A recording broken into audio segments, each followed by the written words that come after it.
basically I was in the army for just over 7 years.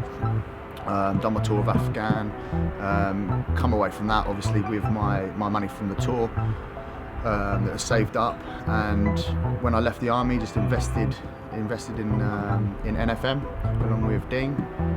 So you know, that's one of my things that keeps me ticking over, and obviously a huge part of me doing what I do and being able to train day in day out is my sponsorship.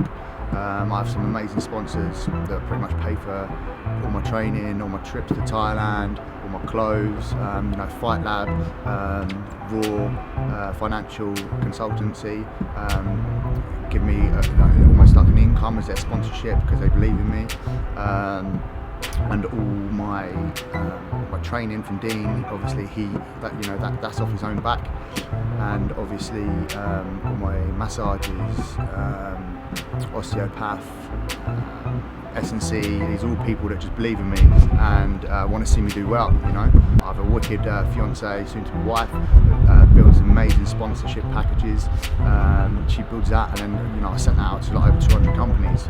And then 2 got back to me out of them 200, but it's time and effort that you need to put back into that, and success don't come without sacrifice at the end of the day.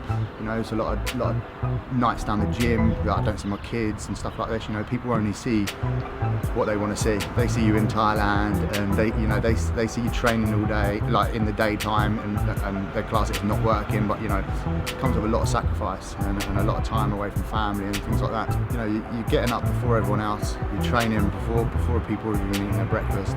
So you're missing the school run sometimes, you're missing your partner's going to work, and then by the time they're home from work, you're training again in the evening because you're resting. So it's not sociable. It's not sociable hours. You're training in the morning, you're resting through the day, or if you're training 2-3 times a day, and then you're training again in the evening. By the time you get back in the evening from sparring or late night training, 9 o'clock, the last thing you want to do is entertain or please the missus.